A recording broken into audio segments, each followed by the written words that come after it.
बराती का छुआ नहीं, आंसू से चरण कमल धोए।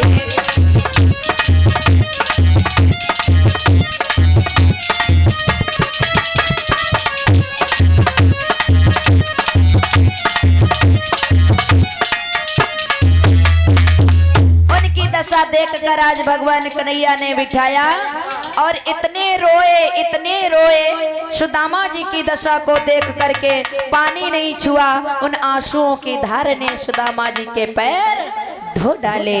कितना आज विश्वास है मित्र मित्र में। भगवान कन्हैया ने देखा, ले गए वहां महलों में ले जाकर स्नान ध्यान आदि कराया। जो कांटे थे वो कांटे निकाले। सुदामा जी के बीमारी आ चुकी थी, चलते चलते पैर फट गए थे, इतनी बुरी दशा हो चुकी थी सुदामा जी की। जाकर महल में अच्छे अच्छे वस्त्र पहनाए। सुदामा जी एक फटी पुरानी धोती पहने हते और वह अलग रखवाए दी, नए नए वस्त्र पहनाए, दूध दही से उनको नहलवाया। कितनी सेवा कर रहे भगवान कन्हैया। और इसके बाद में भोजन बहुत अच्छे अच्छे तरीके के बनवाए। मेरा बचपन का यार सुदामा आया है, कोई कसर ना रह जाए इसकी सेवा में। आज व्यंजन बनवाए, 56 प्रकार के भोजन सुदामा जी के सामने जब धरे गए और सुदामा जी बैठे कहाँ पता है, ऐसे बिस्तर पर बैठे हैं। सुदामा जी जैसे ही बैठे तो गच से करिया तक नीचे चले गए, तो नरम नरम बिस्तर भी नहीं मिला। हाँ, तो सुदामा जी कह रहे, बोले अब तो हम ऐसा लग रहा स्वर्ग में हैं। मन ही मन सोच रहे, अब व्यंजन जैसे ही रखे हैं आगे का लो सुदामा भोग लगाओ खाइए। सुदामा जी ने देखा, एक टुकड़ा तोड़ा और सोचने लगे कि मैं तो इतने अच्छे व्यंजन करने जा रहा हूँ, लेकिन मेरे घर में मेरी पत्नी भूखी होगी, मेरे बच्चे छोटे छोटे तड़प रहे होंगे। सुदामा जी से वो निवाला खाया नहीं गया, आंखों से आंसू निकल आए। कन्हैया ने देखा, बोले सुदामा क्या हमसे कुछ भूल हो गई है?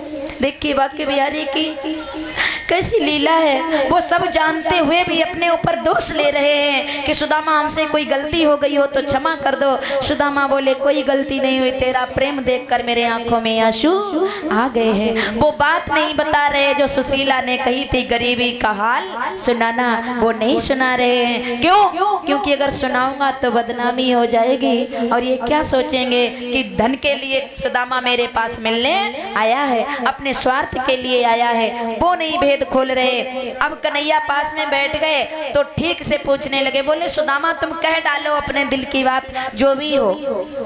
सुदामा कुछ नहीं बोल रहे, बोले घर में सब कुशल मंगल है कन्हैया, जैसे तू रात है वैसे हमहू रात है, कोई कमी नहीं है तेरी कृपा से।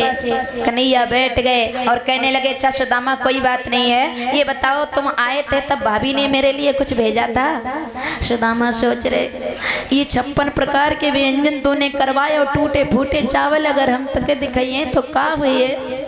तो सुदामा जी एक बगल में पोटली दबाए। कन्हैया सोच रहे ये ऐसे नहीं वो भेंट दिखाएंगे, चलो सुदामा जी की कुछ खातिरदारी और कर दी जाए। बोले लाओ सुदामा जी हाथ पैर दबा दे, थक गए हो चलते चलते? सुदामा जी बोले नहीं थका हूँ, मैं ठीक हूँ, मुझे नींद आ जाएगी। बोले नहीं, सेवा करने दो, अवसर मिला है मुझे बड़े दिनों के बाद। सुदामा जी पैर दबा दबा जैसे ही हाथ दबाए रहे तो सुदामा कन्हैया सेवा कर रहे और सुदामा इधर से पोटली इधर कर ले। तो कन्हैया सोच रहे आखिरकार गड़बड़ का है, हम इधर दबाए रहे तो सुदामा झट से खींच के इधर कर ले तो कछु नजर आए रहो, तब इधर झटके गए तो उधर से इधर कर ले। अब कन्हैया दौड़े इधर तो सुदामा उधर कर ले। छीना झपटी में वो पोटली नीचे गिर गई। जब गिर गई सुदामा की वो पोटली उठाई कन्हैया ने हाथ में और खोल करके देखने लगे। तो सुदामा मन ही मन कह रहे, कन्हैया खोल मत दिए, जामे जब तू देखोगे तो तेरा होश बिगड़ जाएगा कि का है। तो सुदामा की पोटली श्याम ने जब खोली तो टूटे चावल निकले। भगवान कन्हैया ने वो चावल एक मुट्ठी भर ली और भर करके जैसे चबाई। कहते कन्हैया कितनी अनमोल भेंट सुदामा तुम छिपाए हो हमारी भाभी की। और ये दे नहीं रहे हो, क्या वापस ले जाना चाहते थे? मेरी भाभी ने कितनी मुश्किल से ये भेंट मुझे प्रेम से दी है और तुम नहीं दिखा रहे हो। एक मुट्ठी भर के चावली और दूसरी मुट्ठी भरी तो वो भी चावली है। देखो टूटे चावल कन्हैया चबा रहे हैं। इधर रुक्मणी ने देखा, बोले अब तो अंधेर हो जाएगा, मेरा ऐसा दानी पिया है जो कछु न सोच रहो, सब जय अपने मित्र ही को दे दे रहो है, तो जाकर हाथ पकड़ लो। बोले हे स्वामी, जब तुम सारा धन इसी को दे दोगे तो अपने पास क्या रखोगे? भगवान कन्हैया ने सुदामा को 2 मुट्ठी में क्या क्या दिया था पता है? कि 2 मुट्ठी में 2 लोक दिए।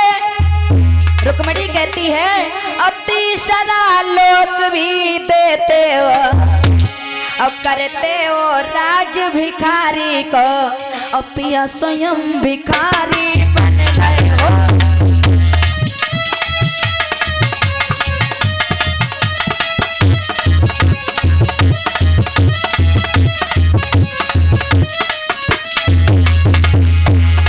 और देते हो राज भिखारी, पिया स्वयं भिखारी हो रहे।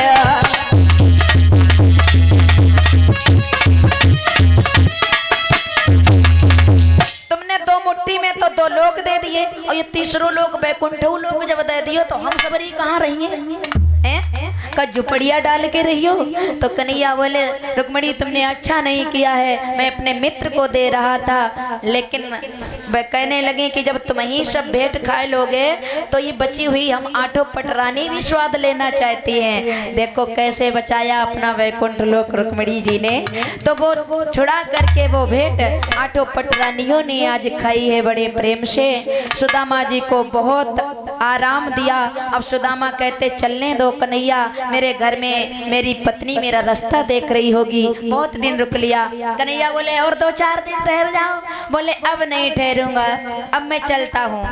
तब जब भगवान कन्हैया की वो नगरिया देखी द्वारिकापुरी, और बहुत बड़ो भव्य महल बनो है भगवान कन्हैया को, और वो सब खचा खच भरो पड़ो है किनसे? उनकी पत्नियन से, भगवान कन्हैया की। तो वो सुदामा बोले कन्हैया एक बात बता, तेरे घर में का कोई फंक्शन है या कोई बारात रात है?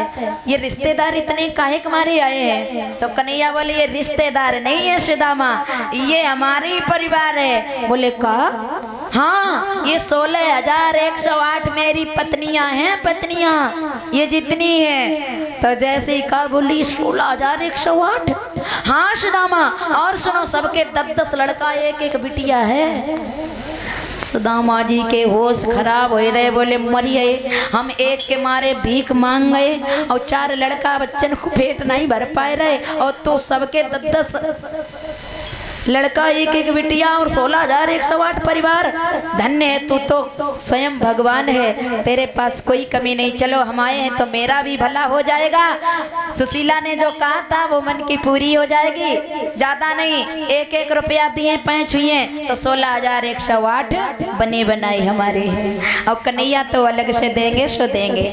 अब जब विदा होने लगे तो भगवान कन्हैया की सबरी देवियां आई और आकर के खाली हाथ पैर छुए गई और कह गई देखो भैया जब फिर आइयो कबो भौजी को ले आइयो। सुदामा जी ने देखो, बोले हमने सोची थी 1-1 रुपया दिए तो कल्याण हो जाइए, जो खाली हाथ आई और पैर छुए गई, कह गई भौजी को ले आइयो। एक चवन्नी नहीं भेंट कराई जिनने, हम से गरीब दिखाए रहो जो कन्हैया। कोई बात नहीं, हमें लगा सबके बदले जो कन्हैया दिए। सुदामा सोचने लगे। तो कन्हैया ने 2 मुट्ठी बांध ली कस के। सुदामा ने सोचा हमें लगा 1-1 सोने को सिक्का लो हाथ में हुई है दोनों में, तो हमारी जिंदगी कट जाएगी। अब कन्हैया आगे गए, रास्ते में जाकर कहा सुदामा जी से, बोले सुदामा ठहरो, अब तुम आगे जाओ। एक मुट्ठी दिखाई, बोले ये मुट्ठी जो है खोल दी कन्हैया ने। कहा अगर आप 6 महीने की रास्ता जाना चाहो तो यूं चले जाओ। सुदामा ने जब खाली मुट्ठी देखी सोचन लगे, बोले हमने जानी सबके बदले कछु दिए, लेकिन तूने तो जा मुट्ठी खाली फैलाए दी, हमें लगा जा में कछु ना कछु हुई है। अब हम आशा लगी है सुदामा जी को जा में कछु हुई है। तो कन्हैया ने दूसरी मुट्ठी खोली, बोले अगर 1 महीना की रास्ता जाना चाहो तो चले जाओ। दोनों मुट्ठी खाली हैं। सुदामा ने कहा जाओ कन्हैया, इतना इतना गुस्सा आया सुदामा जी को कि हमें इसने कुछ भी नहीं दिया, जो खिलाया पिलाया बस वही किया इसने सेवा, और दिया कुछ नहीं। घर जाऊंगा तो सुशीला को ठीक कर दूंगा कि तू ज्यादा चाहती थी मित्र के पास जाओ, वो हमसे बड़ा गरीब है। अब सुदामा बोले जाओ कन्हैया, जो भी तुमने हमको दिया है वो सब हम तुम्हारा वापस कर रहे हैं। और जब सब वापस कर दिया तो जो 2 लोग गुप्त रूप में दिए थे कन्हैया ने वो भी वापस हो गए, और सुदामा भिखारी के भिखारी रहे। अब फटी पुरानी धोती लई पहन लई और नए नए वस्त्र सब फेंक दे, ले कन्हैया तू पहन जाए अपनी, हम तो यही हालत में जाए रहे। अपनी लकुटिया ले ली और लेके आगे चल रहे। भगवान कन्हैया मंद मंद मुस्कुराते रहे। आगे जाकर के जब जंगल में पहुंचे, कन्हैया ने लीला पहला दी सुदामा का भ्रम दूर करने के लिए 4 चोरों को भेज दिया। ये 4 चोर वही हैं, हर प्राणी को रास्ते में घेरते हैं, सुदामा जी को ही नहीं। कौन? 101 मुद्रा किसी भैया के 121 मुद्रा किसी भैया के गुप्त दान में है, सुदामा जी के भेंट में। बहुत बहुत धन्यवाद, परमात्मा सुख शांति बनाए रखें। तो देखा है हर मनुष्य को 4 चोर घेर लेते हैं। वो कौन है जानना चाहते हो? वो नहीं है जो धन दौलत आपका छीन ले जाए, वो चोर है काम क्रोध मोह लोभ। ये मनुष्य को घेर लेते हैं और सब छीन लेते हैं। वही चोर पहुंचे, जाकर सुदामा जी को घेर लिया। बोले ठहर जाओ, कहाँ से आ रहे हो? सुदामा जी को देखा, इधर उधर टटोला, लेकिन फटी पुरानी धोती के सिवा कोई चमन्नी नहीं मिली। छोड़ दिया, बोले जाने दो इसको, इसके पास कुछ नहीं है। सुदामा जी आगे गए, हाथ जोड़कर कन्हैया जी को धन्यवाद दिया। बोले धन्यवाद कन्हैया तेरा, अगर 1 और रुपया तू दे दे तो जे चोर हड्डिन को सुरमा बनाए के हमारे घर पे भेजते, इतनी मार लगाते, तूने ठीक रो कछु ना दो, भलो करो। ऐसा सोचते सोचते भगवान श्री कृष्ण के मित्र अपनी नगर में पहुंचे। वहां देखा जाते ही सारा नजारा बदल चुका था। रातों ही रात आज वहां महल के महल बने खड़े थे। भगवान कन्हैया ने सुदामा के पहुंचने से पहले सारी व्यवस्था कर दी थी। विश्वकर्मा को भेज दिया, बोले जाओ जाकर के सुदामापुरी को मेरी नगरिया जैसा बना दो, और हर एक झोपड़ी की जगह महल होना चाहिए, और सुदामा का जो महल हो वो मेरी महल के तरह हो। जैसा मेरा महल में सुख साज है वैसा ही सुदामा का महल होना चाहिए, कोई भी कमी ना हो। विश्वकर्मा ने आकर सारा बना दिया। संगमरमर के पत्थर लगे हुए हैं, दूधिया टाइल्स आदि बिछे हुए हैं। सुदामा ने कबहू ना है सो देखो, सोचने लगे हमें लगा हम कहूँ दूसरी नगरिया में आए गए, भूल गए रास्ता भटक गए। मेरी तो टूटी फूटी झुपड़िया हती, बूढ़ी बाड़ी डुकरिया हती, पता नहीं कहाँ चली गई। सुशीला महल से निकली, सुदामा जी को देखा तो हाथ पकड़ लो, बोले अंदर चलो। सुदामा जी ने देखो पहले चटक चटकीली, पता नहीं किन की आई, हाथ पकड़ लो, अगर काऊ ने देख लो तो दफा 76 लग जाइए, वैसे हम गरीब के मारे हैं तो कैसे बच गई हैं। बोले छोड़ हमें। तो सुशीला बोले काहे छोड़े, तुम ही हमारे पति हो। बोले हम नहीं तेरे पति हैं। बोले मेरी तो डुकरिया बूढ़ी बाड़ी है, तुम तो कितनी सुंदर लग रही हैं। वास्तव में जब महल बना था तो उस समय मैया लक्ष्मी भी आई थी उस महल में, और सुशीला को चिरंजीवना का वरदान दे दिया था। तुम सदा ऐसी जवान ही रहोगी सुशीला। अब विश्वास हो गया सुदामा को। जब अंदर गए तो जाकर देखा बड़े सुंदर सुंदर आज बिस्तर आदि व्यंजन आदि हर किसी चीज की सुविधा है। बच्चे किलकोर रहे हैं बिस्तर पर, सोफा सेट पर चिल्ला रहे हैं। ऐसा सुकून कभी जीवन में पाया नहीं था। लेकिन सुदामा को चिंता और बढ़ गई। सुदामा को देखकर बड़ा दुख हुआ। अरे जिसको इतना सुख मिल जाए तो उसे दुखी नहीं होना चाहिए, लेकिन सुदामा जी को वो शान शौकत देख करके उनके दिल में बहुत बड़ा दुख हुआ, उन्हें शांति नहीं मिली। ये सब देख करके वो गए, जाकर महल में भगवान कृष्ण का छोटा सा मंदिर था, हाथ जोड़कर खड़े हो गए और कहा कन्हैया प्रकट हो, हमें दर्शन दो। भगवान कन्हैया प्रकट हुए, मुस्कुराकर बोले कहो सुदामा क्या कमी रह गई है, वो भी पूरी कर दें। सुदामा बोले कमी क्या बताएं, जो तूने दिया है वो मैं नहीं चाहता हूँ, जो तूने दिया वो हमें नहीं चाहिए। ये तो सुशीला ने मांगा था, वो उसे मिल गया। और जो हमें देना है बस इतने ही देना। हम आपके चरणों में सदा बने रहें, आपके भक्त बने रहें, आप हमारे रहो, हम आपके रहें, और हमें इससे ज्यादा कुछ नहीं चाहिए। हमें अपने चरणों से दूर मत करना। ये माया दे करके जो माया में प्राणी फंस जाता है वो भगवान से दूर हो जाता है। तो ऐसा प्रभाव मेरे ऊपर ना पड़े इस माया का। कन्हैया बोले धन्य हो सुदामा, जाओ हम तुम्हें वरदान देते हैं कि जो माया मैंने तुम्हें दी है, माया के दास तुम नहीं बनोगे, माया स्वयं तुम्हारी दासी बनकर सेवा करती रहेगी। ताली बजा करके बोलिए गोविंद भगवान की, बोलिए भक्त और भगवान की। तो इस तरीके से वरदान दिया, जाओ ये सुशील व सुदामा, हर हमेशा हमारी भक्ति तुम्हारे साथ है, हम तुम्हारे साथ हैं। और ये जब होता है व्यक्ति के साथ, भगवान कब मिलता है व्यक्ति को जानते हो? जब बुद्धि रूपी सुशीला, वो जो सुशीला थी वो बुद्धि रूपी थी, और ये जीव रूपी सुदामा है। जब बुद्धि रूपी सुशीला इस जीव रूपी सुदामा को बार बार प्रेरित करती है भगवान के शरण में जाने के लिए, तब जीव को भगवान के दर्शन होते हैं।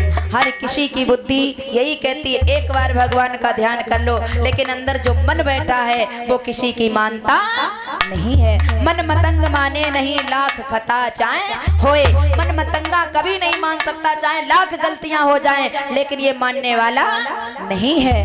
तो भक्ति करना सुदामा जैसी, और सुदामा जैसा अटल विश्वास रखना। अब इस तरीके से सुदामा की कथा संपूर्ण हुई है। अब रह गया परीक्षित मोक्ष। 7 दिन की कथा संपूर्ण हुई है। परीक्षित जी आप खड़े हो जाओ, आपका मोक्ष होना है, आ जाओ।